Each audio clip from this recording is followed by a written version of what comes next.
ప్రేమ నమ్మకమైన మహాదయగలిగిన గొప్ప దేవ యేసు ప్రభువా నీకు వందనములు స్తోత్రములు. మీ కృపను బట్టి ప్రభు దినమున బెతనియలో మరోసారి చేరి రావడానికై మీరు అనుగ్రహించిన భాగ్యమును బట్టి నీకు వందనములు స్తోత్రములు. మహాదేవుడో మహోన్నతుడో మనుషులమైనటువంటి మా ఎడల మీరు కలిగి ఉన్నటువంటి ఆలోచన ఉద్దేశములు ఎంతో గొప్పవి. మేము మీ పిల్లలుగా ఉండాలని, పరిశుద్ధులమై నిర్దోషులమై ఉండాలని, మహాదేవుడో మహోన్నతమైన స్థలంలో ఉన్నటువంటి మీరు మమ్మలను జ్ఞాపకం చేసుకొని మనుష్యుడిగా ఈ లోకంలోకి వచ్చి 33.5 సంవత్సరములు జీవించి అనేకమైనటువంటి అద్భుతాలు ఆశ్చర్యకార్యములు చేసి అనంతరం అందరి నిమిత్తమై శిలువలో శిక్షను అనుభవించి నీ యందు విశ్వసించిన వారికి రక్షణ అనుగ్రహించినటువంటి దేవానికి వందనములు స్తోత్రములు. కాలం పరిపూర్ణమైనప్పుడు సువార్త ద్వారా మమ్మల్ని దర్శించి మమ్మల్ని మీ పిల్లలుగా స్వీకరించి అనుదిన జీవిత యాత్రలో ఎదుగు నిమిత్తమై ఈ విధంగా ప్రత్యేకమైనటువంటి మీటింగులు ప్రభు సన్నిధిని గడుపుటకై మీరిచ్చిన అవకాశమును బట్టి నీకు వందనములు స్తోత్రములు. ఆత్మ సంబంధమైన ప్రతి ఆశీర్వాదం యేసుక్రీస్తులో ఉంచి అనుగ్రహిస్తూ వచ్చారు. ఇప్పటికీ అనుభవిస్తున్నటువంటి వాటిని బట్టి వందనములు. ప్రత్యేకంగా ఈ సమయం ఆరంభించుకొంచుండగా మీ సహాయం కోరుకొంచున్నాం. పాటల ద్వారాను వాక్యభావం ద్వారాను మీరు మహిమ పొందుతూ రమ్మని, ఇంకా వాక్య పరిచయ విషయంలో కూడా సహోదరుని వాడుకొని మాకు కావాల్సినటువంటి వర్తమానం దయచేయమని వేడుకొంచున్నాం. నేర్చుకోవాల్సిన వాటిని నేర్చుకొని మా జీవితంలో మార్చుకొని నిన్నుకు మహిమకరంగా జీవించుటకై సహాయం చేయమని వేడుకొంచు. సమస్తమును నీ ప్రేమ గల స్థలకు అప్పజెప్పుకొంచు. బెతనియాలో జరిపిస్తున్నటువంటి పరిచర్య జరిపిస్తున్నటువంటి వారిని విశ్వాసులందరిని బట్టి మరోసారి నీకు కృతజ్ఞతాస్తుతులు చెల్లిస్తూ యేసు ప్రభు నామమున ప్రార్థించి వేడుకొంచున్నాం తండ్రి, ఆమెన్.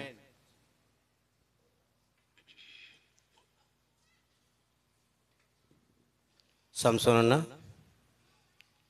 గోపాలన్న రండి పాటలు పాడుకో.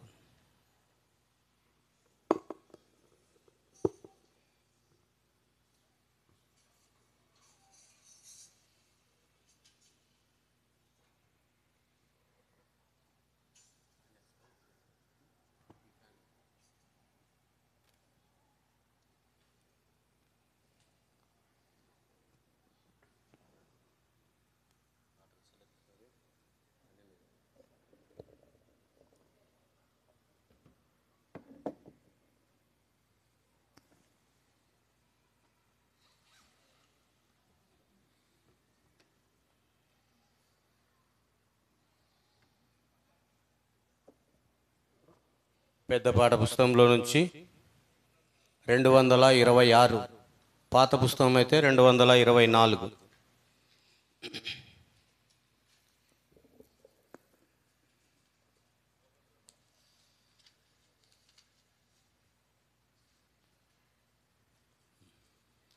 స్తుతించు స్తుతించు ప్రభు యేసునే స్తుతించు, స్తుతించు స్తుతించు ప్రభు యేసునే స్తుతించు. నిన్ను నిర్మించి రూపంబునిచ్చిన సృష్టికర్తయే, నిన్ను నిర్మించి రూపమునిచ్చిన సృష్టికర్తయే, జీవపు దాతాయనే, నిరక్షణకర్తయనే, నిరక్షణకర్తయనే. స్తుతించు స్తుతించు ప్రభు యేసునే స్తుతించు, స్తుతించు స్తుతించు ప్రభు యేసు స్తుతించు ప్రేమించెను నిన్ను ఆయనే శాశ్వత ప్రేమాచే ఏర్పరచుకొనే నిన్ను భూమి పుట్టకమునుపే ప్రేమించెను నిన్ను ఆయనే శాశ్వత ప్రేమాచే ఏర్పరచుకొనే నిన్ను భూమి పుట్టకమునుపే దేవుడే నరరూపియాయే ఆయన పేరు యేసు ప్రభు దేవుడే నరరూపియాయే ఆయన పేరు యేసు ప్రభు ఆయన పేరు యేసు ప్రభు స్తుతించు స్తుతించు ప్రభు యేసునే స్తుతించు స్తుతించు స్తుతించు ప్రభు యేసునే స్తుతించు యాకోబును సృజించే ఇశ్రాయేలుకు రూపునిచ్చే నీకు తోడయ్యుందు భయపడకు మన్ని పలికి యాకోబును సృజించే ఇశ్రాయేలుకు రూపునిచ్చే నీకు తోడయ్యుందు భయపడకు మన్ని పలికి పేరు పెట్టి పిలచి నా సొత్తు నీవనెను పేరు పెట్టి పిలచి నా సొత్తు నీవనెను నా సొత్తు నీవనెను స్తుతించు స్తుతించు ప్రభు యేసునే స్తుతించు స్తుతించు స్తుతించు ప్రభు యేసునే స్తుతించు ప్రేమించి నన్ను రక్షించే స్తుతి చెల్లించి పూజింతు తన రూపమునకు నిచ్చే ఆరాధించి గణపరతు ప్రేమించి నన్ను రక్షించే స్తుతి చెల్లించి పూజింతు తన రూపమునకు నిచ్చే ఆరాధించి గణపరతు పరలోక పౌరునిగా చేసిన హృదయార్పణ నార్పింతు పరలోక పౌరునిగా చేసిన హృదయార్పణ నార్పింతు హృదయార్పణ నార్పింతు స్తుతించు స్తుతించు ప్రభు యేసునే స్తుతించు స్తుతించు స్తుతించు ప్రభు యేసునే స్తుతించు సహవాసములో నిలచి ప్రత్యక్షతయందుండే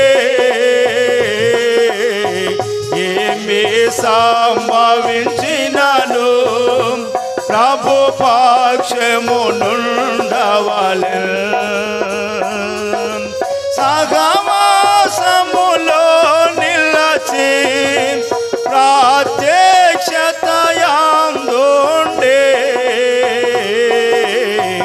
ఏమి సంభవించినను ప్రభు పక్షమునుండవలె అంతమందు బహుమానమిస్తు అని ప్రభువే చెప్పెనుగా అంతమందు బహుమానమిస్తు అని ప్రభువే చెప్పెనుగా అని ప్రభువే చెప్పెనుగా స్తుతించు స్తుతించు ప్రభు యేసునే స్తుతించు స్తుతించు స్తుతించు ప్రభు యేసునే స్తుతించు నిన్ను నిర్మించి రూపంబు నేర్చిన సృష్టికర్తయనే నిన్ను నిర్మించి రూపంబు నేర్చిన సృష్టికర్తయనే జీవపు దాత ఆయనే నిరక్షణకర్తయనే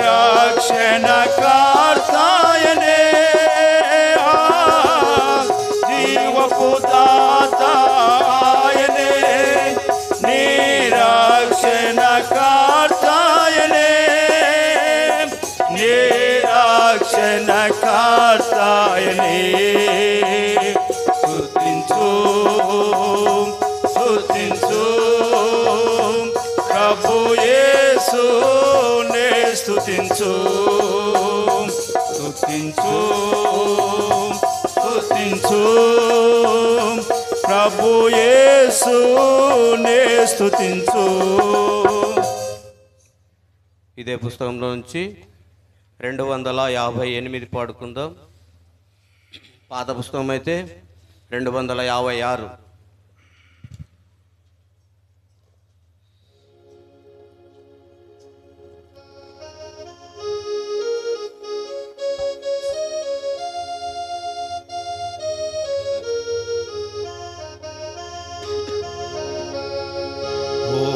భక్తులారా మనమందరాము నిత్యము యేసుని స్తుతించెదాము. ఓ భక్తులారా మనమందరాము నిత్యము యేసుని స్తుతించెదాము.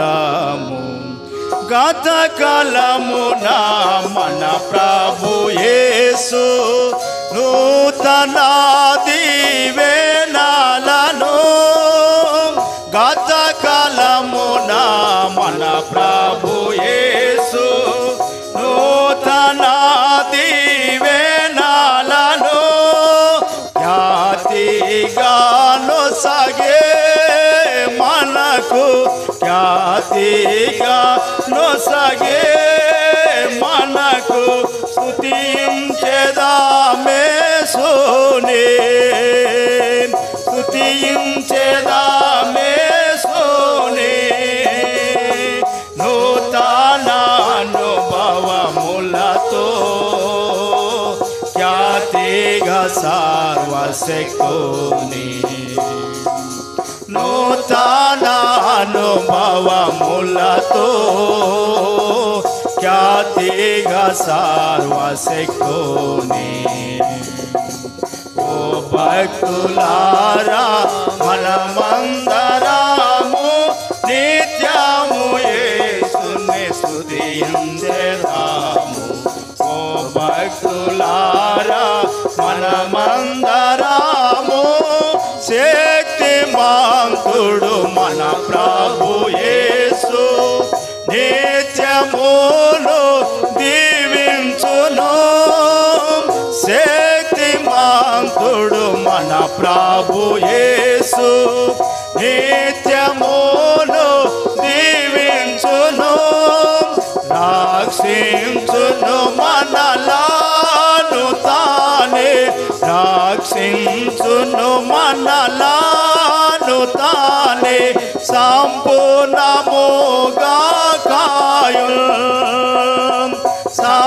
సంపూర్ణముగా కాయుల్ సత్యవంతుడు మన ప్రభువు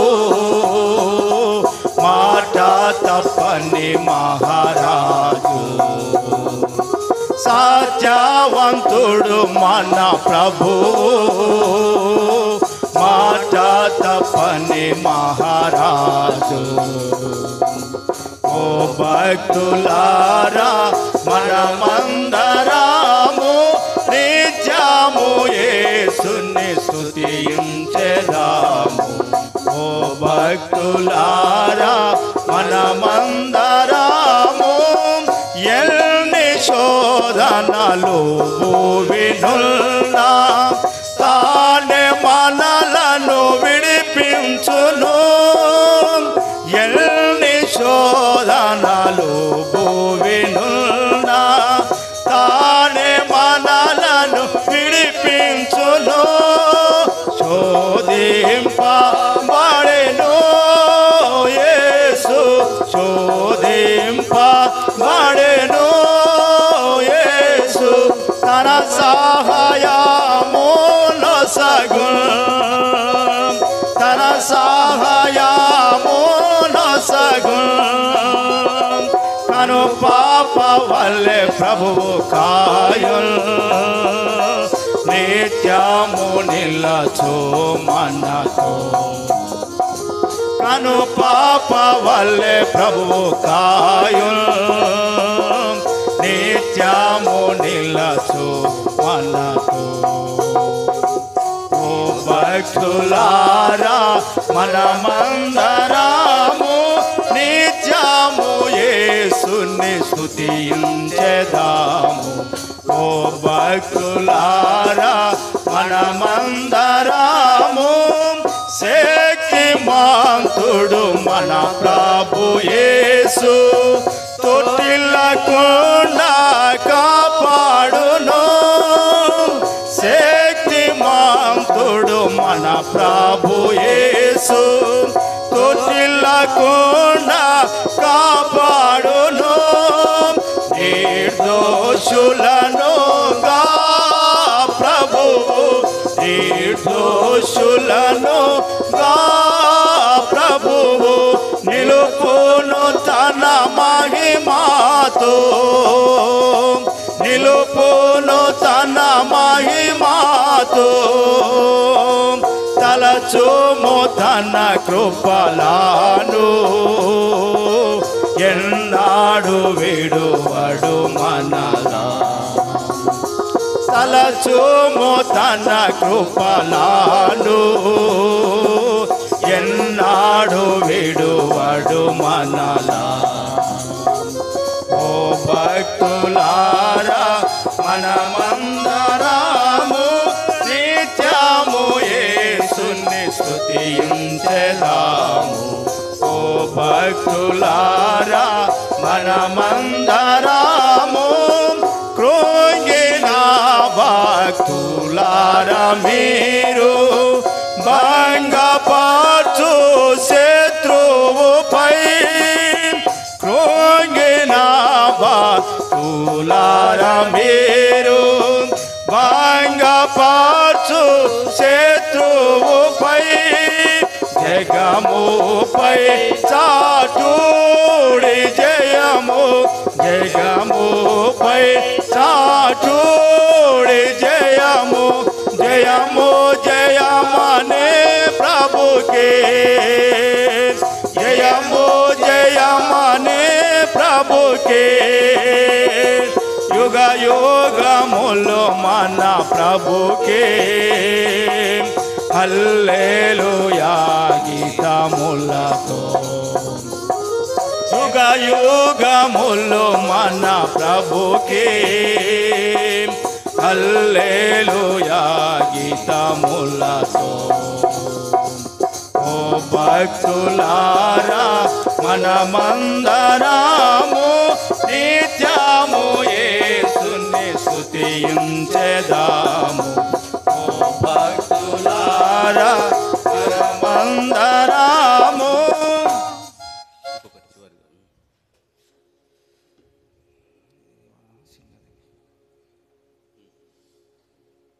పెద్ద పాట పుస్తకంలో నుంచి 508, పాత పుస్తకం అయితే 502. చివరిగా వర్తమానం వినక ముందు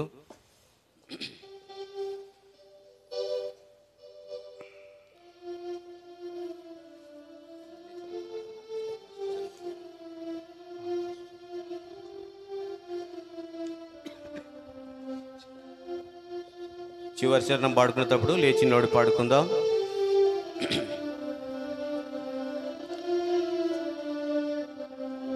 లేచి రండి విశ్వాసులారా, యోర్దాను నదిని దాటను, విడచిపెట్టుడి మిస్రాయిం సుఖ విలాసమాయలన్, విడచిపెట్టుడి మిస్రాయిం సుఖ విలాసమాయలన్, సందేశించగలేశమైన యేసుని వాగ్దానముల్, సందేశించగలేశమైన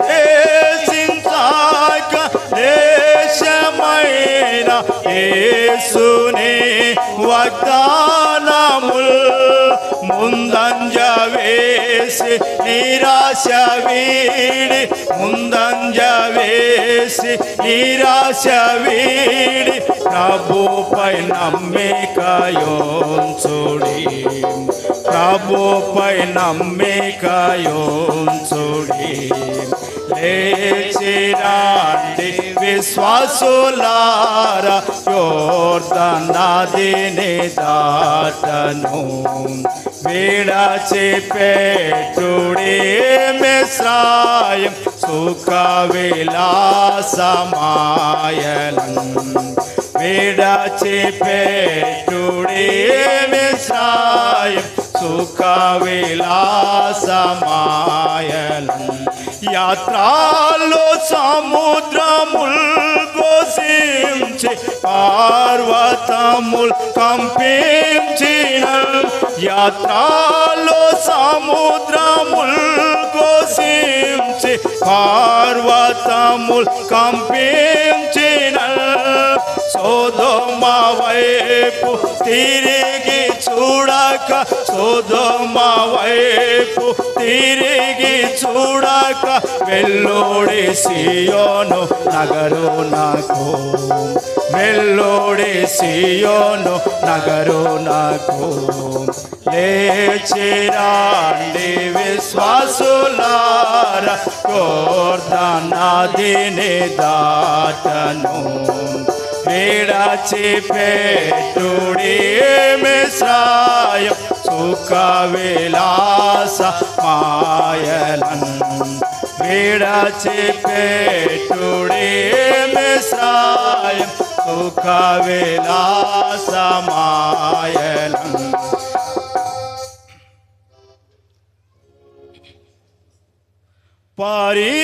పరికించుడి యేసుని కల్వారిలో కన్నులతో, పరికించుడి యేసుని కల్వారిలో కన్నులతో, దూరపరచి బంధకముల, దూరపరచి బంధకముల, నశింపజేసే మరణముల్, నశింపజేసే మరణముల్. లేచి రండి విశ్వాసులారా, యోర్దాను నదిని దాటను, విడచిపెట్టుడి మిస్రాయిం సుఖ విలాసమాయలన్, విడచిపెట్టుడి మిస్రాయిం సుఖ విలాసమాయలన్. కూర్చోండి, వాక్యం విందాం.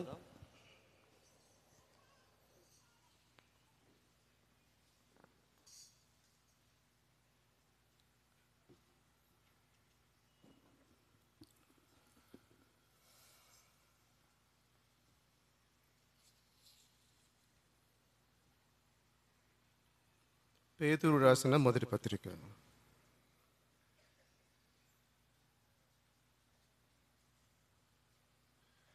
పేతురు రాసిన మొదటి పత్రిక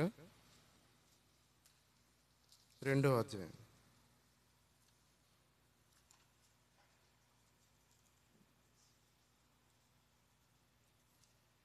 పేతురు రాసిన మొదటి పత్రిక 2వ అధ్యాయం.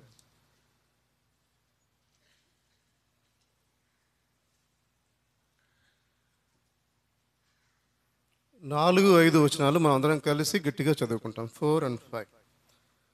మనుషుల చేత విసర్జింపబడినను దేవుని దృష్టికి ఏర్పరచబడినది అమూల్యమును సజీవమునైన రాయగు ప్రభువునొద్దకు వచ్చిన వారై యేసుక్రీస్తు ద్వారా దేవునికి అనుకూలములకు ఆత్మ సంబంధమైన బలులను అర్పించుటకు పరిశుద్ధ యాజకులుగా ఉండునట్లు మీరును సజీవమైన రాళ్ల వలె నుండి ఆత్మ సంబంధమైన మందిరముగా కట్టబడుచున్నారు. మోకరిస్తే మనందరం ప్రార్థన చేస్తాం. ఒక చిన్న మాట.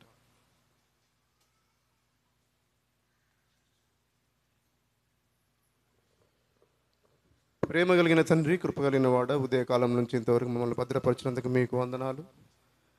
దయచేసి ఇప్పుడు మాతో మాట్లాడమని అడగచ్చు. భోజన సహవాసాన్ని మీరు మాకు ఆశీర్వాదకరంగా ఇచ్చినందుకు మీకు వందనాలు చెల్లిస్తాం. ఇప్పుడు జరగబోయే ఈ కూడికలో కూడా మీరు నన్ను మీ అధీనంలో ఉంచుకోనమని, శబ్ద యంత్రాన్ని, విద్యుత్తును, వాతావరణాన్ని మీ కంట్రోల్లో ఉంచుకోనమని, నిద్రమత్తు ఎవరిని కూడా దారి మళ్లించకుండా సాతానును గద్దిస్తూ తండ్రి మాతో మాట్లాడమని అడుగుచు. యేసుక్రీస్తు ప్రభువు వారి పేరటే ప్రార్థన మీ పాద దగ్గర అడుగుచున్నాం తండ్రి. ఆమేన్.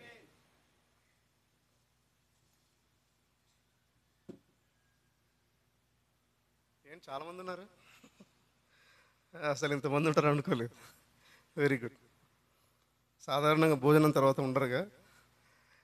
సరే, నాకు ఇందాకనే తెలిసింది. ఏం తెలిసిందంటే ఈ ఆరోగ్యం బ్రదర్ వాళ్ళే నన్ను పిలవమని చెప్పినట్టు. వాళ్ళకి మీ మీద చాలా కక్ష ఉంది కనుక నన్ను పిలిపించారు. అర్థమైందా? రైట్.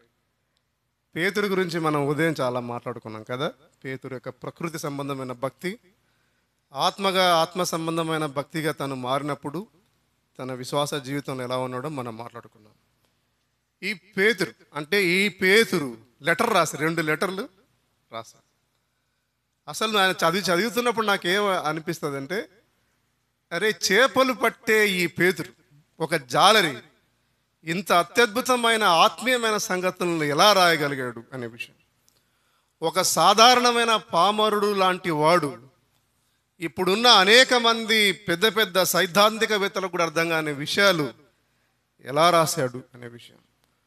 అందుకు నేను మిమ్మల్ని ప్రోత్సాహపరిచేది, ప్రతి సంఘాన్ని చెప్పేది ఏంటంటే, ఆత్మ సంబంధమైన వాళ్ళుగా ఉండడం చాలా ప్రాముఖ్యమైంది.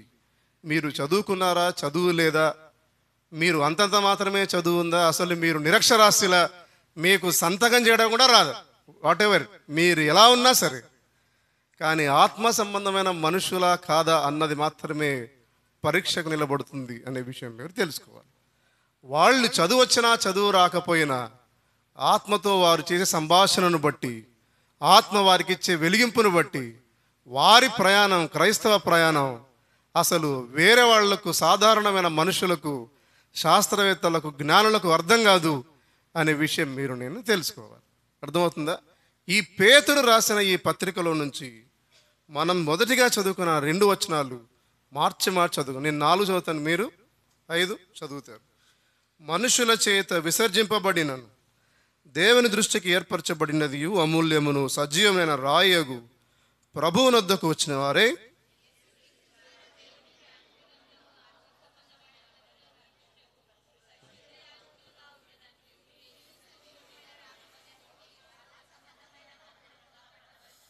కరివేనలో ఇప్పుడు కనబడుతున్న ఈ మందిరం, ఈ రేకుల మందిరం ఏదో ఒక రోజు త్వరలోనే విప్పబడి మంచిగా ఉన్న మందిరం కట్టబడుతుంది కదా. చాలా మందిరం కట్టబడుతుంది. ఈ మందిరంలో ఆల్రెడీ కొన్ని బ్రాంచులు ఉన్నట్టున్నాయి, నేను చేసి ప్రార్థనలో విన్నట్టు. ఇంకా అనేక బ్రాంచులు అవుతాయి, అది కూడా కట్టబడుతాయి. మీకు ఒక విషయం తెలుసలేదు, నేను హైదరాబాదులో మొన్నటి వరకు ఉన్నాను. నేను ఆ మేడ మీదకి ఎక్కి అలా ఒక 5 నిమిషాలు నిలబడితే చాలు, ఆ మేడ మీద నాకు ఇంటికి ఎదురుగా ఒక సంఘం ఉంటుంది, ఇంటికి లెఫ్ట్ సైడ్లో ఒక సంఘం ఉంటుంది. ఇంటికి రైట్ సైడ్లో ఒక సంఘం ఉంటుంది, ఇంటికి నా కిందనే అపార్ట్మెంట్ కింద ఒక సంఘం ఉంటుంది. వీధులలో దాదాపు 4-5 సంఘాలుగా ఇప్పట్లో ఉన్నాయి. యూట్యూబ్లో మీకు విస్తారమైన స్పీకర్లు తయారయ్యారు. వాడికి ఇంకా ఏమీ తెలీదు, ఆమెకి ఇంకా ఏమీ తెలీదు. తెగ ప్రార్థనలు చేసేవాళ్ళు, తెగ వాక్యాలు చెప్పేవాళ్ళు యూట్యూబ్లో, ఇన్స్టాగ్రామ్లో, మీకు ఫేస్బుక్లో అక్కడక్కడ మీకు చాలా తరచుగా కనబడుతుంటారు. అసలు మీ మీద చేతులుంచి మీరు ఎక్కడి నుంచో ఉన్నా కూడా మీ గురించి ప్రార్థన చేసే ప్రార్థనా యోధులు, వాళ్ళని ప్రార్థనా యోధులు నాకు తెలియదు కానీ చాలామంది వాళ్ళు తయారయ్యారు. విపరీతంగా సంఘాలు కట్టబడుతున్నాయి, కానీ విపరీతంగా సంఘ సేవకులు ఏర్పాటుగా పిలువబడి సేవకులుగా తయారవుతున్నారు. కానీ బోధకులు అనేకులు నాలాంటి వాళ్ళు వచ్చి బోధ చేయడానికి మీకు ఏమంటారు, తెగ మాట్లాడిపోతుంటారు. కానీ ఆత్మ సంబంధమైన మందిరాలు కనబడడం లేదు అనే విషయం మీరు తెలుసుకోవాలి. మీరు మందిరం కాంక్రీట్తో ఎంత కట్టినా కూడా ఆ మందిరం ఆత్మ సంబంధమైందా కాదా అనేది, ఈ కరివేనలో ఉన్న బేతనియ మీరు కూడా ఆత్మ సంబంధమైన మనుషుల కాదా అనేది ఈరోజు తేలిపోతుంది. అర్థమైందా? ఆత్మ సంబంధమైన మందిరము కట్టబడాలంటే ఏం కావాలని పేతురు చెప్పాడంటే, ఆత్మ ద్వారా ఏం కావాలని చెప్పాడు? సజీవ రాళ్ళు కావాలని చెప్పాడు. ఏం చెప్పాడు? సజీవమైన రాళ్ళు కావాలని చెప్పాడు. రాళ్ళు ఎక్కడైనా సజీవంగా ఉంటాయా? ఉంటాయా? మీ పేరేం పేరు? సంసోన్. సంసోనికి బలం ఇక్కడ ఉంటే ఈయనకు వాయిస్లో ఉన్నట్టుంది. ఆయన వాయిస్గా సగం మందికి నిద్ర రాదు. వెరీ గుడ్ అన్న, దేవునికి మిమ్మల్ని బట్టి వందనాలు. ఓకే, నేను ఇప్పుడు కొన్ని విషయాలు చెప్తాను. ఆత్మ సంబంధమైన మందిరముగా మనము ఏర్పాటు చేయబడాలన్నా, ఆత్మమైన సంబంధమైన మందిరాలు కట్టబడాలన్నా రాళ్ళు కావాలి. ఆ రాళ్ళు సజీవ రాళ్ళు కావాలి. ఆ సజీవ రాళ్లకు కొన్ని లక్షణాలు ఉంటాయి. నువ్వు సజీవ రాయివా కాదా, నీ వలన ఆత్మ సంబంధమైన మందిరం కట్టబడుతుందా లేదా, నువ్వు ఉన్న చోట ఉన్న మందిరం ఆత్మ సంబంధమైనదిగా ఎదుగుతుందా లేదా అన్నది పేతురు చాలా ప్రస్ఫుటంగా 2000 సంవత్సరాల క్రితమే ఈ సమస్యను స్పృశించాడు. మనం చదువుతాం కానీ వాక్యాన్ని మనం దాని గురించిన ఆలోచన చేయం. అందుకోసమనే మొదట ఈరోజు మీకు ఏం చెప్పానంటే, వాక్యాన్ని సరిగా అర్థం చేసుకోలేకపోవడం వలన ఎంతో నష్టం సంఘానికి జరిగింది, జరుగుతుంది, జరగబోతుంది అనే విషయం కూడా మీరు తెలుసుకోవాలి. అసలు మొదటిగా సజీవమైన రాళ్లకు ఉండే లక్షణాలు ఆయన మాట్లాడతాడు. చూడండి, మనం కొన్ని విషయాలు చూద్దాం. పేతురు రాసిన మొదటి పత్రికలోని, పేతురు రాసిన మొదటి పత్రిక 1వ అధ్యాయం, పేతురు రాసిన మొదటి పత్రిక 1వ అధ్యాయం 3-4 వచనాలు కలిసే ఉంటాయి. మనం కలిసి అవుతాం. మన ప్రభువగు యేసుక్రీస్తు తండ్రి అయిన దేవుడు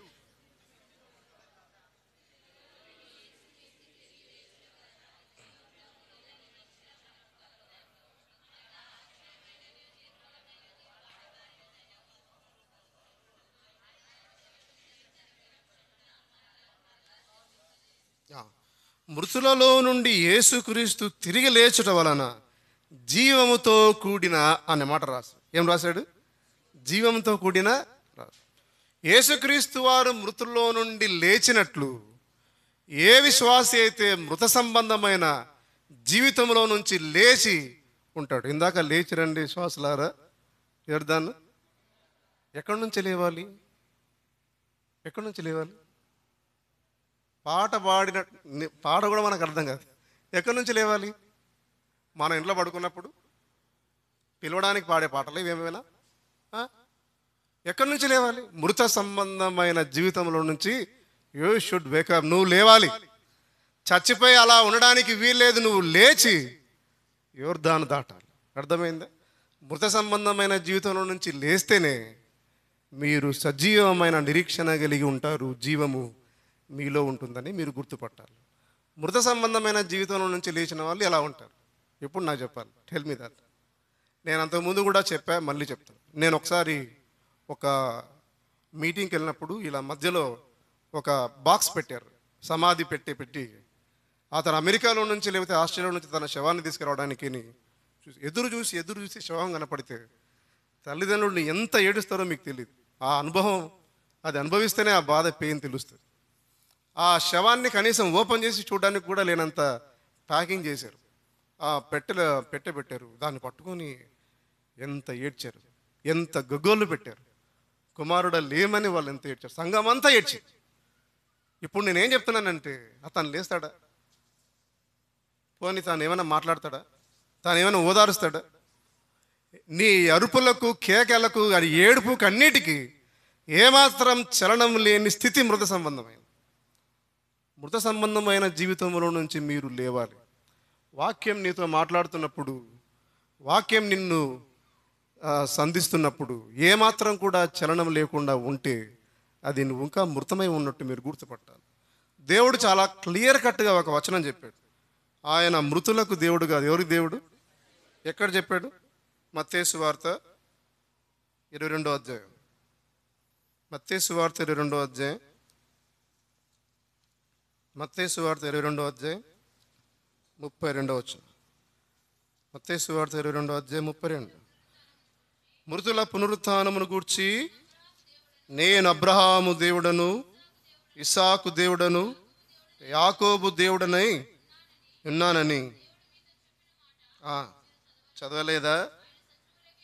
ఆయన సజీవులకే దేవుడు గాని మృతులకు దేవుడు కాడని వారితో 8వ అధ్యాయం 22వ వచనం. మత్తయి సువార్త 8:22. మత్తయి సువార్త 8:22. యేసు అతన్ని చూచి నన్ను వెంబడించుము, మృతులు తమ మృతులను పాతి పెట్టుకున్న నిమ్ము అని చెప్పాను. దేవుడు మృతులకు దేవుడు కాదు. ఆయన ఎవరికి దేవుడు? సజీవులకే. సజీవమైన రాయి, ఈరోజు నువ్వు ఇక్కడ కూర్చున్నావా లేదా అనేది నీకు వినబడితే బాగుంటుంది. సజీవమైన రాయి ఇక్కడ ఉందని తేలిపోతే క్షణమైన ఒకరైనా బాగుంటుంది. సేవకులు ఉన్నారు, పరిచారకులు ఉన్నారు, బోధకులు ఉన్నారు, విశ్వాసులు ఉన్నారు. నేను అందరినీ అనడం లేదు, అందరినీ కలిపి అంటున్నాను. ఎవరిని విడివిడిగా అనడం లేదు, నన్ను వేరు చేసుకొని కూడా మాట్లాడటం లేదు, నన్ను కూడా కలుపుకొని మాట్లాడుతున్నా. సజీవమైన రాయి ఆత్మ సంబంధమైన మందిరం కట్టడానికి పనికొస్తుంది. మిగిలినవన్నీ దేనికి పనికిరావు అనే విషయం మీరు గుర్తుపట్టాలి. ఒకటే ఒక విషయం నేను మీకు చెప్పాను. సజీవమైన రాయగు ఆయన మనుషుల చేత విసర్జించబడెను అని రాశారు. అసలు సజీవ సంబంధమైన రాళ్ళు ఇక్కడ ఎక్కడైనా ఉంటే, మీలో ఉంటే, వాళ్లకు మొదట ఏముంటుందంటే తృణీకారం ఎక్కువగా ఉంటుందని మీరు గుర్తుపట్టాలి. అసలు మీరు ఎదగకుండా, మీరు ఆత్మీయంగా వర్ధిల్లకుండా మిమ్మల్ని ఎక్కడెక్కడ అణిచివేసే ప్రయత్నం అన్ని వైపుల నుంచి జరుగుతుందని మీరు గుర్తుపట్టాలి. అయితే మనుషులతోనో లేకపోతే సాతాను సంబంధమైన కుట్రలతోనో వాడు మిమ్మల్ని అణిచివేసి మీరు ఎదగకుండా చేయాలనే ప్రయత్నం చేస్తారు. మీరు విసర్జించిన రాయి తర్వాత ఏమైంది? మూలకు తలరాయి అని మాట్లాడాడు. మా దేవుడు విసర్జించబడినట్లుగానే సజీవరాళ్ళు ఇక్కడ తిరస్కారానికి ఎక్కువగా గురవుతారు. సజీవరాళ్ళు ఇక్కడ ఎక్కువగా అణచివేతకు గురవుతారు. ఏ సంఘంలో సజీవరాయి ఉంటుందో ఆ మనుష్యునికి ఎప్పుడు తిరస్కారం ఉంటుందనే విషయం మీరు నేను తెలుసుకోవాలి. కాబట్టి మిమ్మల్ని ఎవరైనా బాగా తృణీకరిస్తున్నారు, మిమ్మల్ని ఎవరైనా అసలు పట్టించుకోకుండా అలా పక్కన పెడుతున్నారు అని అనిపించినప్పుడు డోంట్ వరీ. సజీవరాళ్ళు ఎప్పుడు ఏం గురవుతాయి? తిరస్కారానికి గురైనా కూడా మూలకి అదేమవుతుంది? తలరాయి అవుతుందని మీరు గుర్తుపట్టాలి. మృత సంబంధమైన జీవితంలో నుంచి నువ్వు లేస్తే తప్ప సజీవరాయిగా మొదటి లక్షణాన్ని సంపాదించుకోలేవు అనే విషయం గుర్తుపట్టాలి. సరే, లేస్తే ఇప్పుడు ఏంటి మరి? మృత సంబంధమైన జీవితం నుంచి లేవడం అంటే ఏంటి? Tell me. ఎవరైనా ఒకరు చెప్పండి. సర్లే, పేతురుని అడుగుదాం. పేతురు గారు 2వ అధ్యాయం. మొదటి పేతురు 2వ అధ్యాయం. మొదటి పేతురు 2వ అధ్యాయం 24వ వచనం. అందరం కలిసి, మనము పాపముల విషయమై చనిపోయి నీతి విషయమై జీవించున్నట్లు ఆయన తానే తన శరీరమందు మన పాపములను మ్రాను మీద మోసుకొని ఆయన పొందిన గాయముల చేత మీరు మనము మా పాపముల విషయమై చనిపోయి నీతి విషయమై ఏం చేయాలి? జీవించాలి. అంటే పాపం విషయమై నువ్వు చచ్చిపోయిన వాడిలా, చచ్చిపోయిన దానిలా ఉండాలని క్లియర్ కట్గా చెప్పాడు. సజీవమైన రాయి ఎక్కడైనా కూర్చొని ఉంటే ఆ రాయికి ఒక లక్షణం ఉంటుంది. ఏం లక్షణం ఉంటుంది చెప్పనా? మీరు పాపం విషయమై చనిపోయి ఉంటారు. చూడండి, నీ ఇంటి పక్కనోడు నిన్ను మాట్లాడుతుంటే నీ భర్త కంటే బాగా చూసుకుంటా, నీ భార్య కంటే బాగా చూసుకుంటా, లేకపోతే నేను ఇచ్చే డబ్బులు నీకు బాగా ఉపయోగపడతాయి, మీ అమ్మ నాన్న కంటే బాగా చూసుకుంటా, లేకపోతే పలానిది మన జీవితం అంతా ఉన్నది ఎందుకు? ఒక జీవితం ఉంది, బాగా తినాలా, తాగాల, సుఖపడాలా, ఇష్టం వచ్చినట్టు ఊకే పిచ్చిదానిలాగా పిచ్చోన్లాగా చర్చి చర్చని తిరుగులాడుతుంటావు. ఈ మాటలన్నీ మీరు మాట్లాడినప్పుడు, మీరు విన్నప్పుడు అసలు చెవిటోడి మీద ఏం ఊదినట్టు అట్లా ఉండాలి. దాన్ని మృత సంబంధమైన జీవితం నుంచి లేవడం అంటారు. మీరు పాపం విషయం ఏమయ్యారు? చచ్చిపోయారు. ఐఎమ్ డెడ్, నేను పాపం విషయంలో చచ్చిపోయా. మీకు ఇంటి పోయినాక సీరియల్ ఉంటుంది. ఇప్పుడు ఏమైనా సీరియల్ ఉంది ఈ టైంలో? పర్లేదు చెప్పండి, ఏమనుకోండి. సినిమాలు, షికార్లు, బూతులు, అపరిశుద్ధమైన మాటలు, అపవిత్రమైన కార్యాలు, ఆలోచనలు, వీటన్నిటికి నువ్వు చచ్చిపోయినట్టు భావిస్తేనే నువ్వు మృత సంబంధమైన జీవితంలో నుంచి లేచినట్టు అర్థం. ఇంకా వాటిని పట్టుకొని వేలాడుతున్నావంటే, వాటిని పట్టుకొని ఇంకా పాకలాడుతున్నావంటే యు ఆర్ డెడ్, నువ్వు ఇంకా చచ్చిపోయి ఉన్నావు అని అర్థం. నీలాంటి వాడికి, నీలాంటి దానికి ఆయన దేవుడు కాడని కూడా అర్థం. మీరు ఆత్మ సంబంధమైన మందిరం కట్టబడ్డానికి ఏమాత్రం పనికిరారు గాక విసిరివేయబడతారని మీరు తెలుసుకోవాలి. అండర్స్టాండ్? విసిరివేయబడతారా, ఉమ్మివేయబడతారా, మందిరంలో ఒక రాయిగా కట్టబడతారనేది ఈరోజు నేను మీ ముందు ఉంచుతున్న ఒక విషయం. ఆత్మ సంబంధమైన మందిరం కర్వేనలో ఏర్పడాలంటే సజీవ రాళ్ళు ఉండాలి. ఆ రాళ్ళు పాపం విషయమే మృతం చెందాలి. అర్థమవుతుందా? నేను ఇందాక అన్నతో మాట్లాడుతూ భోజనం అప్పుడు, నేను ఏ ఊరికి ట్రాన్స్ఫర్ అయినా కూడా ఆ ఊర్లో నేను క్రైస్తవుని చెప్పుకోను.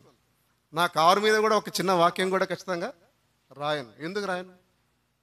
అసలు రూపం ఎప్పుడు పడదు. బ్యాంక్ వచ్చినప్పుడు, నా ఎదురుకు వచ్చినప్పుడు అసలు రూపం బయటపడదు. నేను క్రైస్తవుని అని చెప్తే, అరే ఎన్ని రూపాలు ఉంటాయో, బ్యాంకులో ఒక రూపం, చర్చిలో ఒక రూపం. ఎన్ని అబద్ధాలు! ఎంత పట్టుమని 10,000 కోసం, పట్టుమని 2,000 కోసం మీరు మృతులయ్యారు. ఎందుకయ్యా చచ్చిపోయి బతికావంటే యేసుక్రీస్తు ముందు 2,000 కోసం, 1 కేజీ బియ్యం కోసం యువర్ డెడ్. నేను దేవుణ్ణి నమ్ముకోలేదు, నాకు దేవుడు అవసరం లేదని చెప్పే మృతులు ఆత్మ సంబంధమైన మందిరాన్ని కట్టలేరు అనే విషయం గుర్తుపట్టాలి. చిన్న చిన్న విషయాలకి దేవుణ్ణి పక్కన పెట్టి నువ్వు ఏం కడతావు మందిరాన్ని? కదా, కట్టలేము కదా. అందుకు ఆత్మ సంబంధమైన మందిరం కట్టాలంటే సజీవరాళ్ళు కావాలి. ఆ రాయికి పాపం విషయమై చనిపోయిన అనుభవం ఉండాలి. నీతి కొరకే జీవించే పోరాటం ఉండాలి. ఇంకా వేరే పోరాటం ఉండడానికి వీల్లేదు. చూడండి, నేను త్వరగా ముగించేస్తే మిమ్మల్ని నిద్రపుచ్చే అలవాటు పాపం లేదు. 1 పేతురు 1వ అధ్యాయం, 1 పేతురు 1వ అధ్యాయంలోని 2వ విషయం అడుగుదాం. 14-16 వచనాలు కలిసి చదువుకుంటాం. 14-16. నేను పరిశుద్ధుడనై ఉన్నాను కనుక మీరును పరిశుద్ధులై ఉండడని వ్రాయబడి, కాగా మీరు విధేయులకు పిల్లలై మీ పూర్వపు అజ్ఞాన దశలో మీకుండిన ఆశలను అనుసరించి ప్రవర్తింపక మిమ్మును పిలిచిన వాడు పరిశుద్ధుడై ఉన్న ప్రకారం మీరును సమస్త ప్రవర్తన యందు పరిశుద్ధులై ఉండు. 2వ ప్రాముఖ్యమైన లక్షణం ఈ రాయికి ఏమై ఉంటుందంటే, ఈ రాయి పరిశుద్ధ జీవితాన్ని కలిగి ఉంటుంది. ఏముంటుంది? పరిశుద్ధత, పరిశుద్ధత, పరిశుద్ధత, పరిశుద్ధత. నేను చిన్నప్పటి నుంచి ఉంటున్నా. బైబిల్ స్టడీలో వింటా, బల్ల వర్తమానంలో వింటా, చివరి వర్తమానంలో వింటా, ఆయా కూడికలు జరిగినప్పుడు కూడా వింటా, వాట్సాప్లో కూడా వింటా, ఫేస్బుక్లో వింటా. అత్యంత ఘోరంగా రాజీ పడుతున్న ఒక దైవ లక్షణం పరిశుద్ధత అని మీరు తెలుసుకోవాలి. ఈ రోజుల్లో మీరు చాలా ఈజీగా, సులువుగా కోల్పోయే ఒక దైవ లక్షణం మీ పరిశుద్ధత అని మీరు గుర్తుపట్టాలి. మీరు సమస్త ప్రవర్తన యందు పరిశుద్ధులా కారా అన్నదే, మీరు సజీవరాయ కాదా అన్నది బయటపడుతుంది అనే విషయం మీరు తెలుసుకోవాలి. సమస్త ప్రవర్తన, సమస్త ఆలోచనలో నుంచి బయటకు వస్తుంది. వాట్ యు ఆర్ థింకింగ్, మీరు ఏం ఆలోచిస్తున్నారు, ఏం మాట్లాడుతున్నారు, ఏం రిప్లై ఇస్తున్నారు, మీరు ఫోన్లలో ఏం మాట్లాడుకుంటున్నారు, ఏం చూస్తున్నారు, ఎంత దారుణంగా ఉన్నారో మీరు తెలుసుకోవాలి. నేను ఒక విషయం చెప్తాను చూడండి. ఇందాక కేరళలో ఒక పాస్టర్ జస్ట్ 2 రోజుల ముందర నేను చూసా. 2 రోజుల ముందర ఒక న్యూస్ చాలా షాక్ అయ్యా. చూడమ్మా, నీ భర్త దుర్మార్గుడు, దుష్టుడు, అతని నుంచి నీకు సంతానం కలిగితే నీకు పుట్టబోయే పిల్లలు కూడా దుర్మార్గులు, దుష్టులు అవుతారు. నీకు సంతానం నా వలన కలగాలని చెప్పాడంట వాక్యం. ఎవరి వలన కలగాలి? ఆమె సరాసరి వెళ్ళి కేసులో పోలీస్ స్టేషన్లో మొత్తం చెప్పింది. ఏం చెప్పింది? పోలీస్ స్టేషన్లో కూడా మా పాస్టర్ ఇట్లా చెప్తున్నాడు. పోలీస్ స్టేషన్లో ఊరుకుని ఉంటారా? మీడియాను పిలిపిస్తారు. నేను చదివి నేనైనా ఊరుకున్నానా? ఏం చేశాను ఇప్పుడు? మీకు చెప్పాను. మీరు ఊరుకుంటారా? ఎవరికి పరిశుద్ధత స్టేజ్ ఎక్కిన వాడికైనా, స్టేజ్ కింద ఉన్న వాటికైనా ఇది తీవ్రమైన పోరాటం అని మీరు గుర్తుపట్టాలి. ఇప్పట్లో ఎవ్వరిని కూడా నమ్మడానికి వీలైనంత తారాస్థాయికి దిగిపోయాం అని తెలుసుకోవాలి. అందుకు జాగ్రత్త. ఎవ్వరిని కూడా నమ్మలేనంత దుర్మార్గమైన పరిస్థితులు ఈ రోజుల్లో ఉన్నాయి కనుక పరిశుద్ధతను కాపాడుకోవడానికి అడుగడుగున అడ్డుకట్టలు వేసుకోండి, అడుగడుగున కంచెలు వేసుకోండి. అర్థమైందా? గుర్రానికి ఏం కట్టినట్టు? కళ్ళేమంటారు దాన్ని? ఏం కట్టినట్టు? కళ్ళేం కాదు. గుర్రానికి ఇలా కళ్ళు అటు ఇటు చూడకుండా ఏదో ఇట్లా కట్టినట్టు, గంతలు కట్టినట్టు మీరు పరిశుద్ధతను కాపాడుకున్న వాడికి జాగ్రత్త పడాలి. ఏం మాట్లాడుతున్నారు, ఎలా మాట్లాడుతున్నారు అనే విషయం చాలా జాగ్రత్త. ఇందాక యవనస్తుల మీటింగ్లో చెప్తూ కూడా అదే చెప్పాను. ఏ సమయంలో ఎక్కడ ఉండాలో అక్కడ ఉండాలి. ఏ టైంలో ఎక్కడ ఉండాలో అక్కడ ఉండాలని నీకు తెలియకపోతే పరిశుద్ధత రాజీ పడతామని తెలుసుకోవాలి. నువ్వు యుద్ధం చేసే టైంలో యుద్ధం చేసే ఆ ప్రాంతంలో లేకుండా ఇంట్లో ఉంటే పొరపాటు జరుగుతుంది. అసలు మందిరంలో ఉండాల్సిన టైంలో మందిరంలో ఉండకుండా ఎక్కడో ఉంటే పొరపాటు జరుగుతుంది. లోకంలో ఉండాల్సిన టైంలో లోకంలో, మందిరంలో ఉండాల్సిన మందిరంలో, పనిలో ఉండాల్సిన పనిలో ఉండకుండా నువ్వు పొరపాటు జరిగించావంటే నష్టం జరుగుతుంది. వాడు నీ పరిశుద్ధతను అపహరిస్తాడనే విషయం నేను తెలుసుకోవాలి.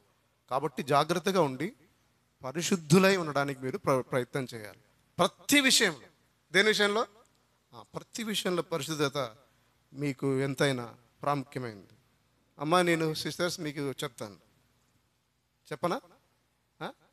ఒక ఐఏఎస్ ఇంటర్వ్యూ, ఒక ఆమె ఐఏఎస్ అయింది, కలెక్టర్ అయింది. ఆ కలెక్టర్ అయినప్పుడు ఇంటర్వ్యూ నేను చదివా. నాకు ఎంత ఆశ్చర్యం కలిగిందంటే ఆ ఇంటర్వ్యూలో, ఎలా చదివారు మీరు అని అడిగారు. ఆమె సెకండ్ ర్యాంకరు, థర్డ్ ర్యాంకరు. ఎలా కష్టపడ్డారు, ఎలా చదివారమ్మా కలెక్టర్ అని అడిగితే ఆమె చెప్పిన సమాధానంలో ఒక లైన్ నన్ను ఎంత ఆశ్చర్యపరిచిందంటే చాలా ఆశ్చర్యపరిచింది. చూడండి, నాకు చాలా పొడవాటు జుట్టు ఉండేది. పొడవాటు జుట్టు. స్నానం చేసిన ప్రతిసారి నాకు 20 నిమిషాలు వేస్ట్ అవుతుంది. ఎంత? 20 నిమిషాలు వేస్ట్ అవుతుంది. అందుకు నేను ఆలోచించి దాన్ని గుండు చేసి ఏం చేశా? గుండు. చదువుకోవడానికి నాకు ఎంత వేస్ట్ అవుతుంది? గుండు చేశాను 20 నిమిషాల కోసం. కానీ ఒక పరీక్ష కొరకే తాను అందవిహీనంగా తయారైనప్పుడు, తన అందం గురించి పట్టించుకున్నప్పుడు, పరిశుద్ధతను కాపాడుకోవడానికి నీ అలంకరణ జాగ్రత్త, నీ వస్త్రధారణ జాగ్రత్త, అర్థమైందా? నీ హెయిర్ కట్ జాగ్రత్త. పరిశుద్ధతను వాడు నీలో నుంచి తస్కరించడానికి 1,00,000 మార్గాల నుంచి వాడు ప్రయత్నం చేస్తాడు. ఈ రోజుల్లో మరి ముఖ్యంగా వాడు ప్రయత్నం, నీ చేతిలో ఉన్న సెల్ ఫోన్లో నుంచే నిన్ను అపరిశుద్ధిని చేయడానికి సులువైన మార్గం ఉంది కనుక జాగ్రత్తగా ఉండాలి. మాటలు అన్ని జాగ్రత్తగా గుర్తుపట్టాలని నేను మీకు ప్రేమపూర్వకంగా తెలియజేస్తున్నాను. నీ తండ్రి పరిశుద్ధుడు కనుక నువ్వు కూడా ఎలా ఉండాలి? శభాష్. సజీవమైన రాయి యొక్క 2వ లక్షణం 1 పేతురు 2వ అధ్యాయం.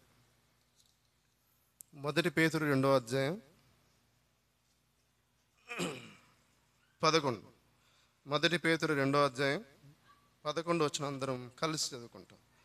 ప్రియులారా, మీరు పరదేశులు యాత్రికులు ఉన్నారు కనుక ఆత్మకు విరోధముగా పోరాడు శరీరాశలను విసర్జించి 12 కూడా అన్యజనులు మిమ్మల్ని ఏ విషయములో దుర్మార్గులని దూషింతురో ఆ విషయంలో వారు మీ సత్క్రియలను చూచి వాటిని బట్టి దర్శన దినమున దేవుని మహిమపరచునట్లు వారి మధ్యను మంచి ప్రవర్తన గలవారే ఉండాలని మిమ్మును.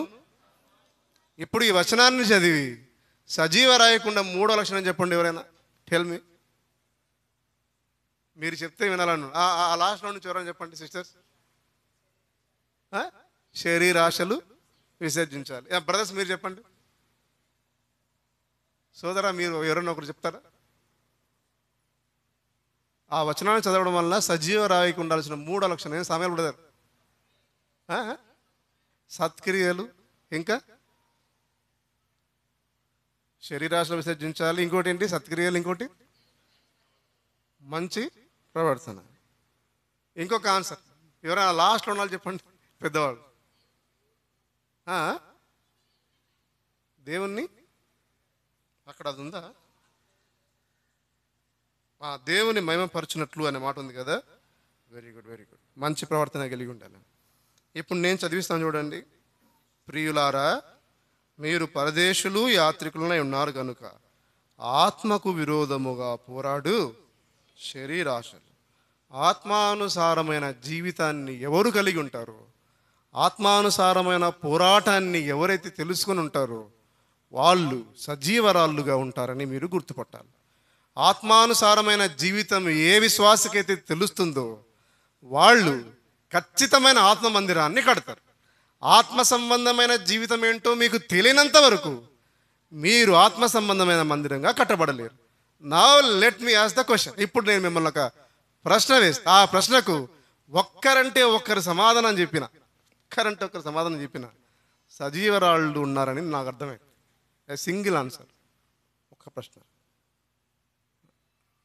అన్న నువ్వు అనుకున్నది నాకంటే తెలుస్తుంది అంటారా? అంతే. మాకున్న ఒక సాడిజం ఏంటంటే ఇక్కడ నాకు తెలిసిన ఆన్సర్ మీరు ఎవరు చెప్పకూడదని. కాబట్టి నేను అడుగుతాను. మీకు తెలియదు కాబట్టి నేను అడుగుతుంటాను. యాక్చువల్గా మీరు ఆత్మీయులు కాదని కాదు, ఇంకా కాని వాళ్ళు అవుతారేమో అని ఒక చిన్న ఆశ. సరే, ఇప్పుడైనా ఆన్సర్ చెప్పండి. ఆత్మ సంబంధమైన జీవితం జీవించాలంటే మొదటిగా ఏం కావాలి చెప్పండి. ఏం కావాలమ్మా? మీరు దీనికి ఆన్సర్ చెప్తే అరే నా ప్రసంగం అంతా బంద్ చేయొచ్చు. లేట్ అర్థమైందా? నేను నిజంగా బంద్ చేస్తాను మీరు దీనికి ఆన్సర్ చెప్తే. ఆత్మ సంబంధమైన జీవితాన్ని జీవించాలంటే ఉండాల్సిన మొదటి లక్షణం నాకు చెప్పండి.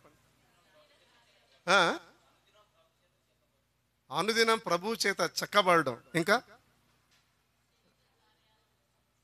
శరీర కార్యాలని చంపుకోవడం, ఇంకా మీరు చాలా డీప్ నాలెడ్జ్ ఉందండి, చాలా లోతైన మర్మాలు చెప్తున్నారు. ఇంకా చెప్పండి. మీరు చెప్తే విని సంతోషించాలి. ఒక్క మనిషి ఒక్క సమాధానం. ఆత్మకు విరోధమైన దాంతో పోరాడాలి. ఇంకా పాపంలో నుంచి నేను చెప్పాను ఇందాక ఆన్సర్. అమ్మా లాస్ట్లో దేవుని ఆజ్ఞలను పాటించాలా? నేను చెప్పనా? మీరు ఎవరు చెప్పలేదు కాబట్టి ఇంకో గంట సేపు వాకింగ్ చెప్తా. అర్థమైందా? మీరు చెప్పింటే వదిలేద్దాం అనుకున్నా. గంట సేపు చెప్పాల్సిందే మీకు, లేకపోతే మీకేం తెలియడం లేదు. ఏమై ఉంటుంది ఆత్మ సంబంధమైన జీవికి ఉన్న మొదటి లక్షణం? ఏం జర్మియా? ఆత్మస్వరం ఏంటో గుర్తుపడతారు. వాళ్ళు ఏం చేస్తారు? ఆత్మస్వరం ఏంటి, దయ్యం స్వరం ఏంటి, నా స్వరం ఏంటి వాళ్ళు గుర్తుపడతారు. దేవుని యొక్క స్వరమే, ఆత్మ మాట్లాడే మాటలే నీకు గుర్తుపట్టడం రాకపోతే, ఆ విచక్షణ నీకు లేకపోతే ఆత్మ సంబంధమైన జీవితం నువ్వు అసలు ప్రారంభించలేదని తెలుసుకోవాలి. నీతో మాట్లాడుతున్నవాడు దేవుని ఆత్మనా, నీతో మాట్లాడుతున్నవాడు దయ్యమా, నీతో మాట్లాడుతున్నవాడు నీ సొంత మనస్సా, నీకు విచక్షణ, ఆ జ్ఞానం లేకపోతే నువ్వు ఆత్మ సంబంధమైన జీవితాన్ని ఇంకా ప్రారంభించలేదని తెలుసుకోవాలి. ఆత్మ సంబంధమైన జీవితం ఇంకా ప్రారంభం కాకుండా మందిరం నువ్వు ఎలా కడతావు? What that is. మీరు ఆ విషయం మీకు అర్థమవుతుందా? పౌలు లెటర్ రాస్తాడు. ఏమని రాస్తాడంటే, పెళ్లి కాని వాళ్ళ గురించి, విధవరాళ్ళ గురించి నేను ఒక మాట చెప్తా, మీరు నావలే ఉండాలి. అంటే మీరు పెళ్లి చేసుకోకపోవడమే, అరే బెటర్ డోంట్ మ్యారీ అన్నాడు. ఏమన్నాడు? Better don't marry. ఎందుకంటే పెళ్లి చేసుకుంటే శ్రమలు వస్తాయి అని మాట్లాడాడు. కానీ ఇది నేను దేవుని నుంచి పొందుకోలేదు, నా తాత్పర్యం అని చెప్తాడు. That is my personal opinion. ఇది నా తాత్పర్యమే తప్ప ప్రభు వాక్యన. ప్రభు పెళ్లి చేసుకోమనే చెప్పాడు.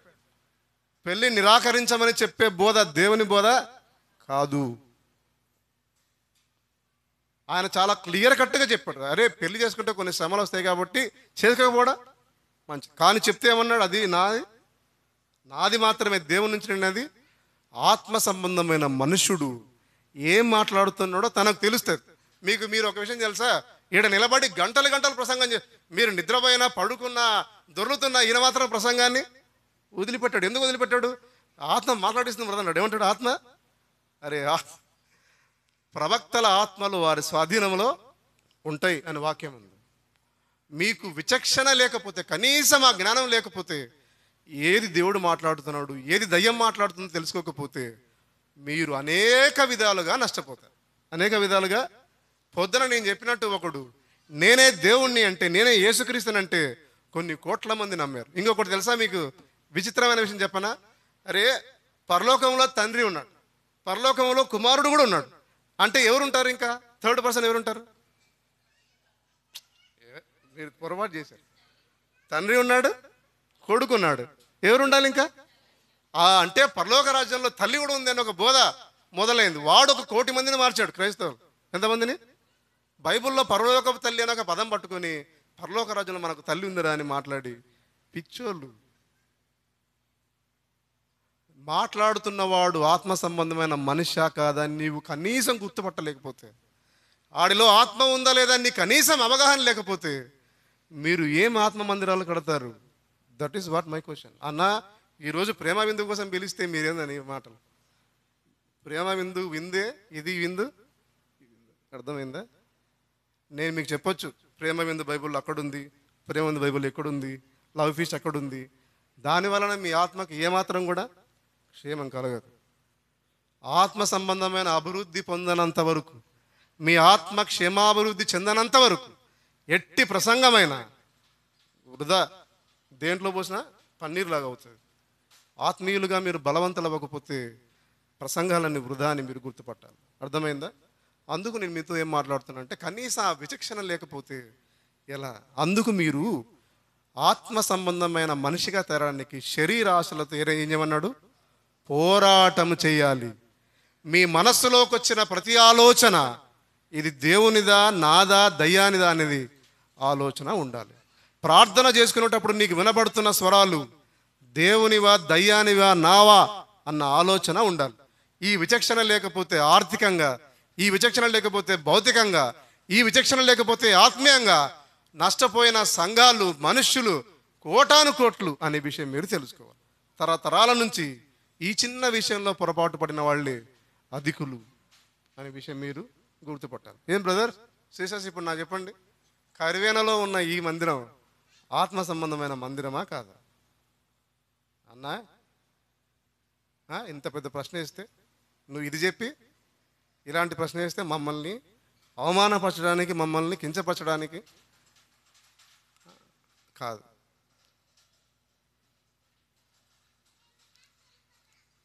ఆత్మ సంబంధమైన మందిరాలు కట్టబడ్డానికి ఆత్మ సంబంధమైన మనుష్యులు ఏం చేస్తుంటారంటే శరీర సంబంధమైన క్రియలతో ఏం చేస్తారు? పోరాటం చేస్తారు. నేను ఇందాక భోంచేస్తూ కూడా ఒక ఉదాహరణ చెప్పాను, మీరు వినాలి. మంచి ఉదాహరణ. నా గురించి ఒక చిన్న వివాదం లేగింది. మా దగ్గర ఒక చిన్న వివాదం ఒక చోట లేగింది. ఏం వివాదం అంటే ఏదో వివాదం. అరే అన్న అట్లా అది చేయొచ్చా, అన్న ఇది చేయొచ్చా అని ఒకడు ఎవడు అంటే, ఇంకొకడు నా తరపున లేచి గట్టిగా చర్చలో ఏ అన్న గురించి ఏమనుకుంటున్నాడు, అన్న గురించి మాట్లాడతావా, ఎంత ధైర్యం ఉంది కానీ అని లేచినట్టు నాకు తెలిసింది. నేను అప్పుడు లేను, వాళ్ళ మధ్య కొంచెం వాగ్వివాదం. తర్వాత ఇప్పుడు ఏం చేదంటే, ఇప్పుడు నన్ను నిలబెట్టి ఆ వాగ్వివాదాన్ని మార్చే అంటే సద్దు మనకిచ్చి నాది కరెక్ట్, నేను నిజాయితీ పరుణ్ణి, నాది పొరపాటు లేదని ప్రూవ్ చేసి నా కొరకు మాట్లాడిన వాడిని ఏమనలేను. ఇప్పుడు షబాష్, నా కొరకు బాగా మాట్లాడినామని చెప్పాలి. వాడు కరెక్ట్, నన్ను ఎవడరను అనడానికని నేను ఇప్పుడు వెళ్ళి అనాలి. కానీ నేనేమి ఆ విషయం నాకు తెలిసిన వెంటనే నాకేమర్థమైందంటే, ఇది దుష్టుడు పని చేస్తున్నాను నాకు గుర్తుపట్టి నా తరపున మాట్లాడిన వాడిని పిలిచి, నాయనా నువ్వు దుష్ట వలలో పడ్డావు, నా గురించి ఎవడో మాట్లాడితే నేనే ఏమనలేదు, నువ్వెందుకు అంటావు? నా మీద ప్రేమతో నువ్వు సంఘములో గొడవలు పడి, నా మీద ప్రేమతో సంఘములో నువ్వు అరిచి అందరు వినేలాగా చేసి దుష్టుడు పని చేస్తున్నాడు అనే ఒక మాయలో నువ్వు అది కూడా గుర్తుపట్టకుండా ఎంత పొరపాటు చేసావు. షటప్, నోరు ముయ్యి. ఇంకొకసారి పొరపాటున కూడా నోరు లేవకూడదు. గొడవ మొత్తం అలా సద్దుమణిగింది. దాన్ని చిలికి వానగా చేసి పెద్ద వరద చేసి సంఘాన్నంతా నాశనం చేసి ఒక ఉచ్చు కుట్ర సాతాను పన్నింది. అందుకు ఎరగాలి, విచక్షణ ఉండాలి. అర్థమైందా? I receive message. నాకు మెసేజ్లు వస్తుంటాయి. ఏం మెసేజ్లు వస్తుంటాయి? మీ నవ్వు బాగుంటుంది, మీరు నవ్వినప్పుడు బాగుంటుంది. నేను ఎట్టూ బాగున్నాను నాకు తెలుసు, కానీ మీరు నవ్వినప్పుడు బాగుంటుంది. అన్న మీ ప్రసంగానికి నేను పెద్ద ఫ్యాన్, మీ ప్రసంగానికి పెద్ద నేను అభిమానిని అని మెసేజ్లు వస్తుంటాయి. ఓహో వెరీ గుడ్ అని నేను మెసేజ్లు ఇచ్చి ఫోన్ మాట్లాడి టైం వేస్ట్ చేసి దుష్టుని యొక్క పన్నాగాలు మనం గుర్తుపట్టాలి. అర్థమైందా? చచ్చిన కుక్క వంటి వాళ్ళను వాడుకోగలిగిన సమర్థుడు ఆయన. ఆ పిల్లలు ఆ హోసన్నా హోసన్నా అని చెప్పకపోతే, వాళ్ళని ఆపేస్తే, ఆ చుట్టుపక్కల ఉన్న రాళ్లతో మాట్లాడించగలిగిన, రాళ్లతో మహిమ పొందగలిగిన సమర్థుడు ఆయన. ఇక్కడ నిలబడిన నేను నా వలన ఏదో జరుగుతుంది అనుకోవడం నా దుష్ట సంబంధమైన కుట్ర వల అని తెలుసుకోవాలి. అందుకు బోధకుడు, సేవకురాళ్ళు మరి జాగ్రత్తగా ఉండాలి. మీ వలన దేది జరగదు, మన వలన దేది జరగదు. జరుగుతుందంతా మనము ఎవరి వలన పంపబడ్డామో ఆయన వలన అని తెలుసుకోవాలి. నువ్వు ఏదైనా పని చేసినప్పుడు రావాల్సిన ఘనత, మహిమ ఎక్కడికి వెళ్ళాలి? రివర్స్ నా మీదకి వచ్చిందంటే పొరపాటు. అర్థమవుతుందా? కాబట్టి జాగ్రత్తగా ఉండి మీరు ఉండాలి. చూసి నేను ఒక ఉదాహరణ చెప్తాను. నేను ఫోన్ వాడని రోజుల్లో, అంటే ఫోన్ ఇంకా వాడకుండా చదువుకుంటున్న రోజుల్లో నాకు ఒక ఉత్తరం వచ్చింది. ఒక సేవకుడు ఉత్తరం రాశాడు. ఏమని రాశాడంటే ఆ ఉత్తరంలో, నాయన ఈ సంఘంలో ఒక యవనస్తుడు ఇలా అంటున్నాడు. ఆ లెటర్ ఇంకా మొన్న బయటపడితే నేను చదివి ఎంత నవ్వాను. ఒక లెటర్లో ఏం రాశాడంటే, సంఘంలో ఇలా అంటున్నాడు ఒక యవనస్తుడు, నాకు దేవుని తర్వాత టైటస్ అన్న, దేవుని తర్వాత టైటస్ అన్న తప్ప నాకు ఎవరు ఇష్టం లేదని అంటున్నాడు. ఇంకొక సహోదరి, ఒక యవనస్తురాలు ఇలా అంటుంది, మా అమ్మ నాన్న తర్వాత నాకు జీవితంలో టైటస్ అన్న తప్ప ఇంకెవరు. నేను ఒకరోజు సడన్గా ఒక ఇంటికి వెళ్ళినప్పుడు, ఆ ఇంట్లో అది 5వ తరగతి చదువుతున్న ఒక చిన్నపిల్ల ఆ ఇంటి బండ్ల మీద ఏమో రాస్తుంది, చాలా రాస్తుంది. ఏం రాస్తుందమ్మా అని చూస్తే నా పేరు రాస్తుంది. ఏం రాస్తుంది? ఆ ఇంటి బండల మీద నా పేరు ఎన్నిసార్లు వస్తుంది అని, టైటస్ అని. ఆ అమ్మాయికి నేను వెళ్తున్నట్టు కూడా తెలియదు. సేవకుడు రాసిన కింద ప్రశ్న ఏంటంటే, చెప్పనా ఏమని రాసిన, నువ్వు వాళ్ళ మీద చూపిస్తున్న ప్రేమ నీ వైపు మళ్ళిస్తుందా, దేవుని వైపు మళ్ళిస్తుందా ఒకసారి ఆలోచించు అని. అసలు నాకెంత సూటి ప్రశ్న కదా. మనుష్యుడు ఏ విధముగానైనా, ఏ రీతిలోనైనా దేవునికి పొందాల్సినవి పొందడానికి, నేను తిరిగి వచ్చి అప్పుడు ఆ యూత్ మీటింగ్లో అక్కడ చాలా కఠినంగా వాళ్ళతో మాట్లాడి, అలాంటి చేయకూడదని చెప్పి వాళ్ళని తిట్టి, వాళ్ళని కొంచెం గద్దించి, అంటే జరిగిన పొరపాటుని సరి చేసుకునే అవకాశం. మీకు ఆ విచక్షణ లేకపోతే ఆత్మ సంబంధమైన మందిరాలు కట్టలేరు. నీ కుటుంబంలో, వ్యాపారంలో, పనిలో, ఇంట్లో, ఎక్కడైనా సరే దేవుడు మాట్లాడుతున్న మాటలు గుర్తుపట్టాలి. దయ్యం మాట్లాడుతున్న మాటలు కూడా గుర్తు పట్టాలి. ఆ పట్టలేకపోతే మీరు శరీరాశలతో పోరాటం చేయలేరు అనే విషయం నేను తెలుసుకోవాలి. 1 పేతురు 2వ అధ్యాయం ముగించేద్దాం, చివరిగా చూసుకొని ముగించేద్దాం.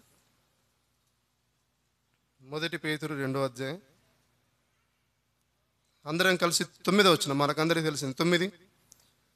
అయితే మీరు చీకటిలో నుండి ఆశ్చర్యకరమైన తన వెలుగులోనికి మిమ్మల్ని పిలిచిన వాని గుణాతిశయములను ప్రచురము చేయ నిమిత్తము ఏర్పరచబడిన వంశము, దేవుని సొత్తైన ప్రజలు.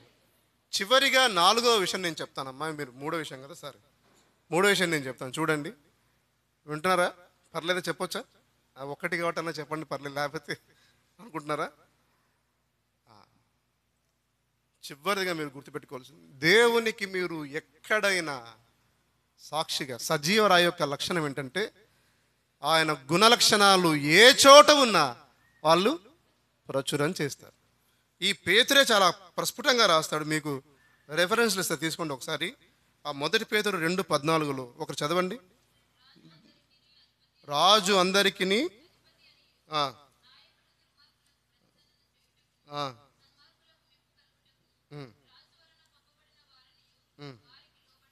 ఇంకొకరు 1 పేతురు 2:18 చదవండి. బ్రదర్స్లో నుంచి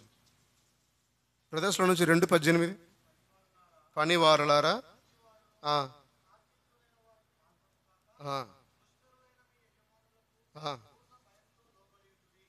19 వచనం,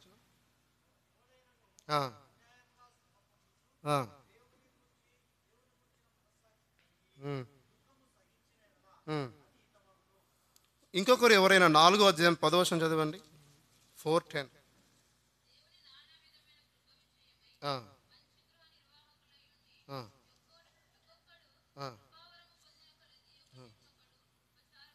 మీరు మొదట చదివిన వచనములో ఉద్యోగ జీవితం రెండోసారి చదివిన వచనంలో మీ పని చేసే చోట, మూడోసారి చదివిన వచనంలో మూడో వచనంలో మీ సంఘ పరిచర్య చాలా ప్రాముఖ్యమైంది అనే విషయం మీరు గుర్తుపట్టాలి. మీ సంఘ పరిచర్య, మీరు పనిచేసే చోట, ఉద్యోగ జీవితాలలో, ఆఖరిగా కుటుంబ జీవితంలో కూడా మీరు దేవుని యొక్క గుణ లక్షణాలను ప్రచురం చేయడం, కనపరచడం, సాక్షిగా ఉండడం సజీవ రాయకున్న ప్రధానమైన లక్షణం అని మీరు నేను తెలుసుకోవాలి. Sisters, my brothers and sisters, నేను చెప్తా, మిమ్మల్ని ఒక సవాలుతో కూడిన ఒక ప్రశ్న వేసి ఇక్కడి నుంచి వెళ్ళిపోతా. మిమ్మల్ని ఒక సవాలు, ఏం సవాల్ అంటే, సిస్టర్స్, ఇప్పటికిప్పుడు నేను కనుక స్టేజ్ దిగి ఇక్కడ కర్వేనలో మీ ఇంటి దగ్గరకు వచ్చి మీ ఇంటి పక్కనతోనో వాళ్ళతోనో అడిగితే అక్క ఎలాంటిది అని అడిగితే ఏం చెప్తారు? వాళ్ళు ఏం చెప్తారు మీ గురించి? కానీ బ్రదర్స్ మీకు ఒక విషయం చెప్పనా? బ్యాంకులో ఒక రూల్ ఉంటుంది. ఏం రూల్ ఉంటుందంటే, స్త్రీ అంటే లేడీ ఎంప్లాయ్ కూర్చున్న కుర్చీ ఉంటుంది కదా, ఆమెతో నేను మాట్లాడడానికి ఏమైనా వెళ్ళినప్పుడు లేడీ ఎంప్లాయీ కూర్చున్న కుర్చీ పైన అలా చేయి పెట్టి అమ్మా అది అట్లా కాదని మాట్లాడడానికి నేను ప్రయత్నం చేసి సిస్టంలో చూపించేటప్పుడు చైర్ పైన ఏం చేస్తే ఇలా కుర్చీ పైన చేయి పెట్టి మాట్లాడినా, అలా చేయి పెట్టడం తనకు ఇబ్బంది అయ్యి కంప్లైంట్ చేస్తే నా ఉద్యోగం పోతుంది. అతను నన్ను అరెస్ట్ చేసాడు, నా కుర్చీ పైన చేయి పెట్టాడని చెప్తే ఉద్యోగం కూడా. కుర్చీ పైన చేయి పెట్టడానికే ఉద్యోగం పోయేటప్పుడు మీరు ఉద్యోగ జీవితాలలో పని చేసే చోట ఎంత మేర దేవునికి సాక్ష్యంగా ఉన్నారో మీరు పరిశీలన చేసుకోవాలి. నేను ఒక గౌండా పని అంటే మీరు ఏమంటారు అదేనా, గౌండా పని చేసే ఒక విశ్వాసంతో మాట్లాడుతున్నప్పుడు, అన్నా మీకు ఒక విషయం చెప్తా, గౌండా పని జరిగే చోట, మట్టి పని జరిగే చోట ఉన్నంత అవమానమైన సంఘటనలు వేరే చోట జరగవు అని చెప్పాడు. వేరే చోట జరగవు. అమ్మాయిలను వాళ్ళు మాట్లాడే హేళన మాటలు ఇంకో చోట మాట్లాడరన్న, చాలా హేళనగా మాట్లాడతారు. అందుకే చాలామంది లేడీస్ రావడానికి కూడా, పనికి రావడానికి ఇబ్బంది పడుతుంటారు. చూడండి, వాళ్ళు కుటుంబ పోషణ కొరకు అన్నీ వదిలేసి, కుటుంబాన్ని వదిలేసి ఏం చేస్తారు పనికి. అసలు లేడీకి పని చేయాల్సిన అవసరం ఏముంది? భర్త సంపాదించి పెడితే ఇంట్లో పిల్లల్ని చూసుకోవచ్చు. అయినా కూడా అన్నీ వదిలేసి ఆమె పనికి వస్తుందంటే అప్పటికే ఆమె దీన స్థితి మనం అర్థం చేసుకోవాలి. కానీ అది మర్చిపోయి పిచ్చి పిచ్చి వేషాలు వేసే క్రైస్తవ విశ్వాసి, నువ్వు సజీవరాయిగా, సాక్షిగా దేవుని కోరిక ఎలా నిలబడతావు?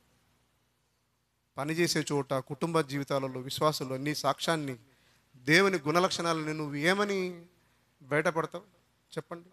అరే, ఈ మనుషుని చూస్తే అచ్చు యేసుక్రీస్తుని చూసినట్టే ఉంది అని, ఈమెను చూస్తే అచ్చు యేసుక్రీస్తులానే ఉంది అని ఎవరైనా నీ గురించి ఏనాడైనా సాక్ష్యం చెప్పిరా? ఏం బేతనీయ 24 గంటలు మైకులు పెట్టి మా ఊరికే ఊదర కొడుతున్నారు, కానీ మైకులు పాటలు పెట్టి మమ్మల్ని ఊరికే తలకు సతాయిస్తున్నారు. కానీ ఎప్పుడైనా మీరు అరే అమ్మా పాడుకోండమ్మా, మీ దేవుడే నిజమైన దేవుడని ఊరిలో ఎవరైనా సాక్ష్యం చెప్పిరా? మీరు ఎప్పుడైనా అటువంటి అనుభవం ఉందా? మై డియర్ ఫ్రెండ్, నువ్వు నమ్మే దేవునికి నా కోసం ఒకసారి ప్రార్థన చేయని, నిన్ను నీ ఆఫీసులో చదువుకునే చోట ఎవరైనా అడిగిరా? దేవుని గుణ లక్షణాలను కనపరచలేని నీ విశ్వాసం ఏం ప్రయోజనంపా? దేవుని ఆత్మ సంబంధమైన మందిరాన్ని నువ్వు కట్టలేవు. ఏం చేయలేవు? కట్టలేవు. మేమందరం లంచ్ బ్రేక్లో అలా కూర్చున్నాం. లంచ్ బ్రేక్లో కూర్చొని అన్న అలా మాట్లాడుకునేటప్పుడు అందరికీ నాకు ఎందుకో టైం వచ్చింది కదా అని, సమయం దొరికిందని ఏం చెప్పానంటే, పట ఒక సాక్ష్యం చెప్పాను. ఏం సాక్ష్యం చెప్పానంటే, అరే నా దగ్గర అసలు సెల్ ఫోన్ లేదు. సెల్ ఫోన్ లేనప్పుడు దేవా నాకు సెల్ ఫోన్ కావాలని ప్రార్థన చేశాను. చేసి అట్లా వదిలేశాను. వదిలేసిన తర్వాత ఒక ఆయన హైదరాబాదులో ఒక ఆయన నన్ను పిలిచి, బ్రదర్ నేను ఎందుకో ప్రార్థన చేస్తుంటే ఒక విషయం గురించి నాకు పదే దేవుడు నిన్ను చూపిస్తున్నాడు అని అన్నాడు. నేను అనుకున్నా ఏమన్నా పెళ్లి సంబంధం మాట్లాడతాడేమో, అప్పట్లో పెళ్లి సంబంధం మాట్లాడతాడేమో, ఏం బ్రదర్ ఎవరన్నా? లేదు, అమెరికాలో నుంచి ఒక స్త్రీ, ఒక సిస్టర్ నాకు డబ్బులు పంపించింది. ఆమె ఏం పంపించిందంటే, ఇస్తూ ఈ డబ్బులతో ఎవరికైనా సెల్ ఫోన్ కొనివ్వు అని చెప్పింది. ఆయన డబ్బులు తీసుకొని సేవకుడు ఆ టేబుల్ పైన పెట్టి, ప్రభు ఈ డబ్బులు ఎవరి కోసం అని అడిగితే, ఆయన ఎన్నిసార్లు ప్రార్థన చేసినా టైటస్ అనే పేరు చెప్తున్నాడు. నాకెందుకో నీ పేరే ప్రభు చెప్తున్నాడు అయ్యా అంటే, నేను చెప్పా అన్న 2 వారాల క్రితం నేను కూడా సెల్ ఫోన్ కోసం ప్రార్థన చేశాను అని నవ్వాడు ఆయన, గట్టిగా నవ్వి. ఆ రూమ్లోకి తీసుకొని వెళ్ళి సెల్ ఫోన్ షాప్లోకి తీసుకొని వెళ్ళి ఇదే ఇప్పటికి 6 సంవత్సరాలు అయింది. ఎన్ని సంవత్సరాలు అయింది? 6 సంవత్సరాలు అయింది ఈ ఫోన్ గురించి. అప్పటికప్పటికి 32,000 బిల్లు కట్టి ఫోన్ గురించి ఆయన వెళ్ళిపోయాడు. ఏం మాట్లాడకుండా వెళ్ళిపోయాడు. ఈ సాక్ష్యాన్ని చెప్పా ఎవరికి? చూసారా, సెల్ ఫోన్ నా దగ్గరకు వచ్చింది. చెప్తేనే వాళ్ళందరూ విన్నారు. భోజనం అయిపోయింది. అందులో నుంచి ఒకటి నా దగ్గరకు వచ్చింది, సార్ నా కోసం కూడా ఏం చేయండి, నాకు ట్రాన్స్ఫర్ కావాలి, నాకు కొంచెం బాగా కావాలి, నా కోసం కూడా ప్రార్థన చేయండి. దేవుని గుణలక్షణాలు నువ్వు ప్రచురం చేస్తున్నావా? You doing that? చెప్పు. నీకు సువార్త చెప్పడం రాకపోతే నీ సాక్ష్యాన్ని చెప్పు. మాటలు రాకపోతే ఏదో ఒకటి చెప్పు, కానీ దేవుని గురించిన సాక్ష్యాన్ని మాత్రం చెప్పడానికి ప్రయత్నం చేయాలి. గుణలక్షణాలు నువ్వే సువార్త పత్రిక ఎలా ఉండాలి. వాళ్ళు సజీవరాళ్ళు, వాళ్ళ ఆత్మ సంబంధమైన మందిరాలు కడతారు. ఇంకొక విషయం నాకు చెప్పాలని ఉంది, కానీ మీకు టైం లేదని చెప్పబుద్ధి కావడం లేదు. సరేనా, ముగించేద్దామా? చెప్పమా, అక్క కోసం చెప్తా. సరే, మొదటి పేతురు 4వ అధ్యాయం. మొదటి పేతురు 4వ అధ్యాయం. బ్రదర్స్ అడగలేదు కానీ సిస్టర్స్ అడిగారు, చూసారా? మొదటి పేతురు 4వ అధ్యాయం 12వ వచనం, మీరు 12-13 కలిసి చదువుకుంటాం. ప్రియులారా, మిమ్మును శోధించుటకు మీకు కలుగుచున్న అగ్ని వంటి మహాశ్రమను గూర్చి మీకేదో ఒక వింత సంభవించున్నట్లు ఆశ్చర్యపడుకుడు.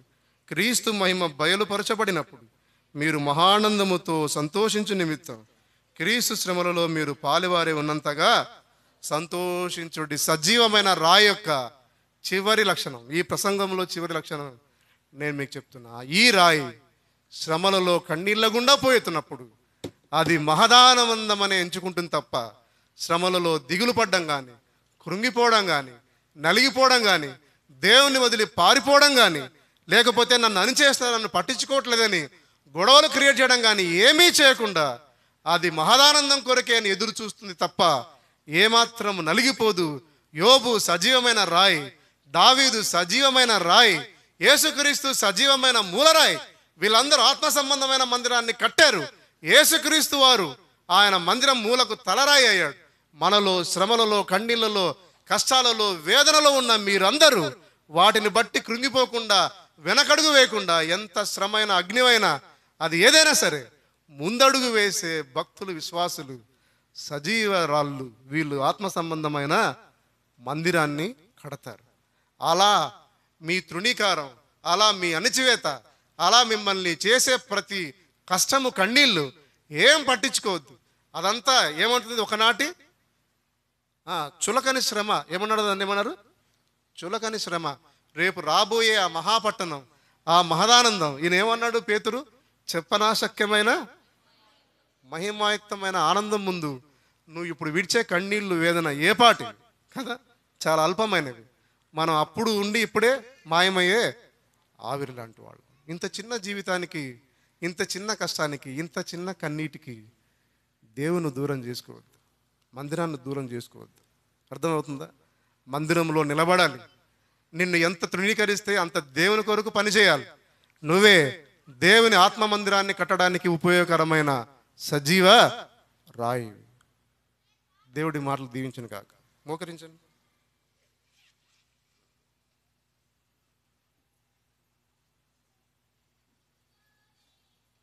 మంచిది.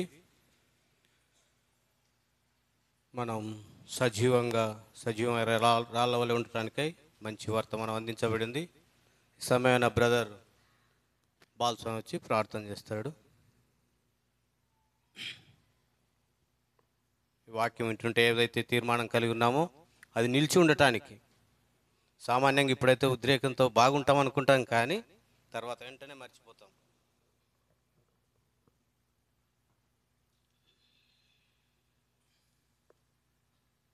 పరిశుద్ధుడైన మా తండ్రి, ప్రేమ నమ్మకం కలిగినటువంటి మా గొప్ప దేవ, మీ ఘనమైన నామమునకు ఈ మధ్యాహ్న కాల సమయంలో సాగిలపడి హృదయమారా కృతజ్ఞతాస్తులు చెల్లిస్తూ ఉన్నాం. మరి ఈ దినాన తండ్రి ప్రత్యేకమైనటువంటి దినముగా మీరు సిద్ధపరచి ప్రభువా మీ దాసుని మీరు నిలబెట్టి వినిపిస్తూ వచ్చిన మాటలను బట్టి కూడా వందనాలు, స్తోత్రాలు. ఘనమైన మా గొప్ప తండ్రి, ఈ మధ్యాహ్న కాల సెషన్లో మీరు ఇచ్చిన మీ అమూల్యమైన మాటలను బట్టి స్తోత్రం చెల్లిస్తూ ఉన్నాం. ప్రభువా, సజీవమైన రాళ్ల వలె ఉండి ఆత్మ సంబంధమైన మందిరముగా మీరు కట్టబడుచున్నారు అన్న మాట ఆధారముగా మీరు మాట్లాడుతూ వచ్చిన మాటలను బట్టి కూడా స్తోత్రాలు. దయగల తండ్రి ప్రభువా, మరి సజీవమైనటువంటి రాళ్లకు ఉండవలసినటువంటి లక్షణాలు ప్రభువా మేము కూడా కలిగి ఉండటము లేదు అన్నది ఎంతైనా వాస్తవము. దయతో నన్ను మమ్మల్ని కరుణించుము, మీ రక్తంతో కడగండి, క్షమించండి, శుద్ధి చేయండి. ప్రభువా, విన్న మాటలు నాలో మాలో ఒక బలమైన తీర్మానం తీసుకొని ముందుకు సాగగలిగినట్లుగా మీ వాక్యము మాలో పనిచేయుటకు సహాయము చేయండి. ప్రభువా, పాపం విషయమై మృతమైనటువంటి వారముగా, పరిశుద్ధత విషయంలో రాజీ లేని వారముగా, మీకు సాక్షులముగా ఓ ప్రభువా శ్రమల్లో మహానందమని ఎంచుకునేటువంటి వారముగా మమ్మల్ని సిద్ధపరచమని ప్రార్థిస్తూ ఉన్నాం. ప్రియమైన మా తండ్రి, వాక్యపు లోతుల్లోకి మేము వెళ్ళటానికి, మా హృదయపు లోతుల్లోకి వాక్యము తీసుకోవడానికి సహాయం చేయండి. ఏది ఆత్మ సంబంధమైనదో, ఏది దైవ సంబంధమైనదో, ఏది మా సొంత ఇచ్చి నుండి వస్తున్నదో దాన్ని వివేచించుటకు తగిన వివేచన జ్ఞానమును మాకు అనుగ్రహించండి. ప్రభువా, ఈ దినాల్లో భక్తి చేస్తున్నాం. ఓ తండ్రి, ఆత్మచేత నడిపించబడుతున్నామా లేదన్నటువంటి గ్రహింపు కూడా లేకుండా వెళ్తూ ఉన్నాం. దాన్ని బట్టి నష్టము ప్రభువా కరుణించండి, తిరిగి మమ్మల్ని సమకూర్చండి. ప్రభువా, సహాయము చేయండి. ప్రియమైన మా తండ్రి, అట్లు ఆరోగ్యం అన్న వారి కుటుంబంలో మీరు చేసిన మేలు కొరకై స్తోత్రములు. అట్లు నాయన మరి ఇక్కడ జరిగించబడుతున్న పరిచర్య కొరకై, అట్లు మీ దాసుడు జానన్న కుటుంబము, సంఘము, సహోదరులు అందరిని బట్టి స్తోత్రం చెల్లిస్తూ ఉన్నాం. ఈ విధంగా మీ దాసుడు మరి టైటస్ అన్నను కూడా పోతున్న మీ దాసుతో సహవాసం మాకు అనుగ్రహించిన విధానం కొరకై స్తోత్రం చెల్లిస్తూ ఈ మాటలు నాలో మళ్ళీ ఫలింపు చేస్తురమ్మని యేసుక్రీస్తు ప్రభుల వారి ప్రశస్త నామమున స్తుతులు చెల్లించి ప్రార్థించి వేడుకుంటున్నాము తండ్రి, ఆమేన్. అదేవిధంగా ఇప్పుడు బయట టీ బిస్కెట్ ఇవ్వబడుతుంది. దాని కొరకై సహోదరుడు స్టీఫన్ ప్రార్థన చేస్తాడు.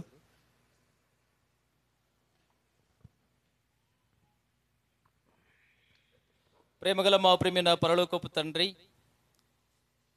మీ ప్రియకుమారుడు మా ప్రభు రక్షకుడు యేసుక్రీస్తు ప్రభు ఉన్నతమైన నామాన్ని బట్టి నాయన వందనములు స్తోత్రములు చెల్లిస్తూ ఉంటున్నాం.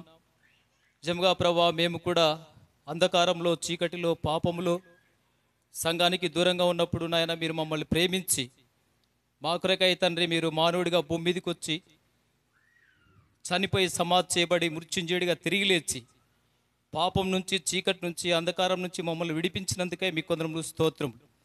కనుక విడిపించబడినటువంటి మేము ఆత్మ సంబంధమైన బట్టి మందిరంగా కట్టబడాలని మీరు ఆశించిన ప్రకారంగా ప్రతి చోట ప్రతి సమయంలో నీకు సాక్షిగా నిలబడటానికి నాయన మీరు మాకు అనుగ్రహించినటువంటి కృపకై మీకు వందనములు స్తోత్రం చెల్లిస్తున్నాం. కనుక మీ దాసుడు తండ్రి ప్రభా సహోదరుడు ఇంతవరకు మీరు వాక్య పరిచయలో వాడుకున్నందుకై మీకు వందనములు స్తోత్రం చెల్లిస్తున్నాం.